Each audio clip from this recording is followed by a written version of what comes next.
तो चलिए बिना किसी देरी के इस एक्सप्लेनर में सीधे गोता लगाते हैं। आज हम एक ऐसी गजब की कला के बारे में बात करने वाले हैं जो किसी भी साधारण प्रोफेशनल को एक बेहद प्रभावशाली लीडर में बदल सकती है। होता क्या है ना, अक्सर सोशल एंग्जाइटी या घबराहट हमारी असली काबिलियत को दबा देती है, लेकिन आज हमारा लक्ष्य एकदम साफ है। उन नर्वस आदतों को पीछे छोड़कर एक मजबूत कमांडिंग प्रेजेंस कैसे बनाई जाए। आज हम समझेंगे कि कैसे बिना एक भी शब्द बोले सिर्फ अपनी बॉडी लैंग्वेज से आप पूरे कमरे का माहौल बदल सकते हैं। अब ये एक ऐसा सवाल है जो मीटिंग रूम में बैठने वाले हर इंसान के दिमाग में कभी ना कभी जरूर आता है।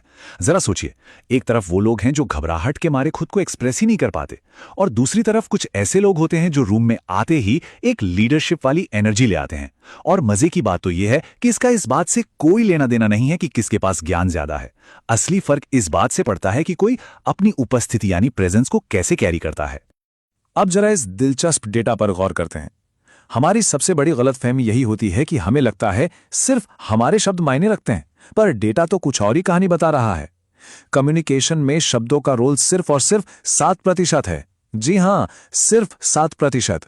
अगर हमारी शारीरिक उपस्थिति कमजोर है तो यकीन मानिए हमारे सबसे स्मार्ट और शानदार शब्द भी हवा में उड़ जाते हैं।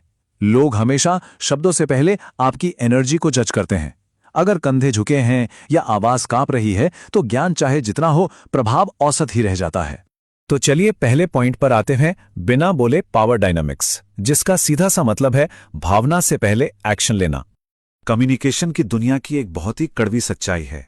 लोग आपके शब्द बाद में सुनते हैं, आपकी प्रेजेंस पहले देखते हैं। हम अक्सर ये सोचकर बैठे रहते हैं कि जब अंदर से कॉन्फिडेंट फील करेंगे तब कॉन्फिडेंट दिखेंगे, लेकिन प्रोफेशनल्स को कॉन्फिडेंस को एक फीलिंग नहीं बल्कि एक फिजिकल एक्शन की तरह देखना चाहिए।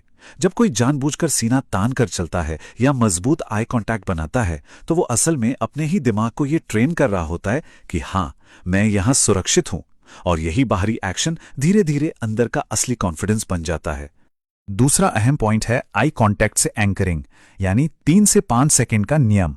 किसी भी मीटिंग रूम में ट्रस्ट, अथॉरिटी और कनेक्शन बनाने का सबसे बुनियादी तरीका है आई कांटेक्ट। जिन लोगों को घबराहट होती है उनके लिए यह सिस्टम सच में एक गेम चेंजर है। करना बस इतना है कि बात करते समय 3 से 5 सेकंड तक सामने वाले की आंखों में देखना है, फिर नेचुरली नजरें हटानी है और फिर वापस कनेक्ट करना है। यह एक ऐसा लूप है जो बातचीत को अजीब या आक्रामक होने से पूरी तरह बचाता है। यहां एक चीज बिल्कुल क्लियर होनी चाहिए, नीचे देखने का मतलब है सामने वाले को सीधे सीधे अपनी कमजोरी दिखाना, लेकिन वहीं दूसरी तरफ बिना पलक झपकाए घूरने से लोग अनकंफर्टेबल हो सकते हैं।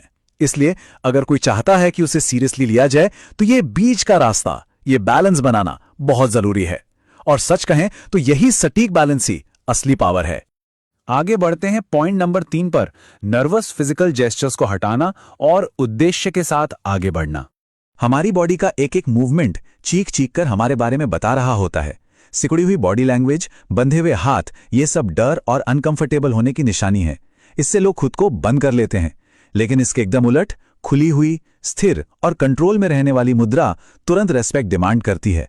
खुली मुद्रा हमेशा लीडरशिप और अधिकार का सबसे बड़ा संकेत होती है। तो इसके नियम आखिर हैं क्या? बिल्कुल सीधे खड़े होना, कंधों को पीछे रखना और सबसे जरूरी, बिना बात के हाथ पैर हिलाना या फिजिट करना बिल्कुल बंद करना। हमारा हर एक इशारा जानबूझकर और पर्पसफुल होना चाहिए।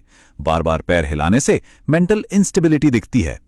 अब आते हैं चौथे पॉइंट पर, पॉज की पावर, यानी कमरे के माहौल को कैसे कंट्रोल करें। अब हम बात करते हैं आवाज की डिलीवरी की। बहुत तेज तेज और हड़बड़ाहट में बोलना पैनिक और सोशल एंग्जाइटी का सबसे बड़ा और आम लक्षण है। यह फिलॉसफी बहुत गहरी है कि जब पूरा कमरा शोरगुल और अराजकता से भरा हो, उस वक्त शांत रहना और सिर्फ ऑब्जर्व करना असल में बहुत बड़े इमोशनल डिसिप्लिन को दिखाता है। मौन कोई कमजोरी नहीं है, ये एक पावरफुल कंट्रोल है। इसे प्रैक्टिस करने का एक बहुत ही शानदार और प्रैक्टिकल तरीका है। किसी भी सवाल का जवाब देने से पहले बस 2 सेकंड का पॉज लेना है, सिर्फ 2 सेकंड। ये छोटा सा ब्रेक सारी हड़बड़ाहट को खत्म कर देता है और आपके बोले गए हर एक शब्द में एक गजब का वजन और सीरियसनेस डाल देता है। हम अक्सर नर्वस होकर बातों को बहुत ज्यादा एक्सप्लेन करने लगते हैं, राइट? ये गोल गोल बातें करना असल में दूसरों से वैलिडेशन या अप्रूवल मांगने की निशानी है। जो समझदार कम्युनिकेटर्स होते हैं वो कम शब्दों में अपनी बात कहते हैं ताकि उनका इंपैक्ट सबसे ज्यादा हो। हमेशा याद रखना चाहिए कि स्पष्टता में ही कॉन्फिडेंस झलकता है, शब्दों की गिनती में नहीं। पॉइंट नंबर 5, एक प्रोफेशनल का डेली रूटीन, अपने दिमाग को कैसे ट्रेन करें। ये सब रातों रात नहीं होता, इसके लिए एक सिस्टमैटिक डेली रूटीन चाहिए। शुरुआत में ऐसे चलना जैसे वो जगह आपकी ही है, जानबूझकर स्माइल करना या अपनी आवाज को रिकॉर्ड करके सुनना। ये सब बहुत अजीब लग सकता है, लेकिन सच तो ये है कि एक असली रेजिलियंस और परमानेंट कॉन्फिडेंस बनाने का यही एक इकलौता तरीका है। यहां एक बात बिल्कुल साफ कर दूं, ये सब कोई फेक पर्सनालिटी बनाने के लिए नहीं है, बल्कि ये तो अपने ही दिमाग को ये सबूत देने का तरीका है कि वो अपने कंफर्ट जोन से बाहर निकलकर भी बिल्कुल सेफ है और बेहतरीन परफॉर्म कर सकता है। जब हम फिजिकल डिस्कंफर्ट का सामना करते हैं तभी असली कॉन्फिडेंस पैदा होता है। और अब हमारा आखिरी point, number 6, daily progress checklist. अपनी प्रोग्रेस को कैसे ट्रैक करें?